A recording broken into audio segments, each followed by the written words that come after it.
All right, so I just got done watching the documentary Fasting, The Healer Within. Essentially, these two young Australian men, that are brothers, I should say that go on a 20-day water-only fast. Then they do a 20-day juice fast. But let's just focus in on the 20-day water-only fast. I think it's pretty impressive feat. They did complete it. Tim and Saxon Fisher Gray. Am I making up their names? Anyway, first of all, good-looking guys, healthy guys, seem to come from a good family. Love Australia, love their accents. I thought the film itself very well done, beautiful cinematography, nice music, interviewed some nice people, good pace, all that stuff. Very, very good. I think they clearly showed the benefits of fasting, and but this is my critique of that past. And again, this is a doctor who specializes in fasting, talking about a movie on fasting. I don't like it because it experiments. It shows the experiment of this 20-day water only fast in an environment that's completely self-constructed. They go out into the wilderness in an RV. They're living in isolation. And, frankly speaking, I just don't care about any cure or tool that is so it's so intense that you can't live life in the process. Like, how does that help me? How does that help me if I have to stop working for 20 days, leave my family, my wife, my community? Like, no way, man. I gotta go to work. I gotta pay my bills. I gotta help out with my kids. I gotta do the laundry.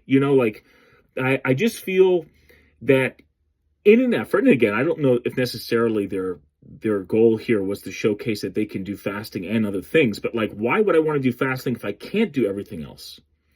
And so, I would first like to say that unless you have cancer, are morbidly obese, something in that realm of severity, I would never recommend that anyone go off on a 20-day water fast. It's just not balanced. And so what I would have loved to see is that these guys, in the context of their community, their family, with their wives and children and jobs, get up every day and go to work despite being in a fasted state. Otherwise, they're just like spinning their wheels. To be honest, they spend a lot of time just kind of looking really depressed, morose, sorrowful. And I think they got some introspection. And, you might say maybe there's some asceticism here that's at play, which, again, is of benefit. And these guys, maybe they're not married. Maybe they don't have kids. Maybe they don't have jobs. I hope they do. But, yeah, there's just a little imbalance here. And then the people they interview, they're just very ambiguous. It's very new age, redirecting energy, detox. I believe in these things. But you have to start the paragraph with those words, those buzzwords, and then expand. Not just let me, the listener, kind of fill that in with whatever I want that to mean, So I thought that was slightly disingenuous, not from the producers, but these people that they interview. So fasting, The Healer Within, great perspective. I think as a first pass 101 of seeing if there's something of interest there, maybe it should be considered.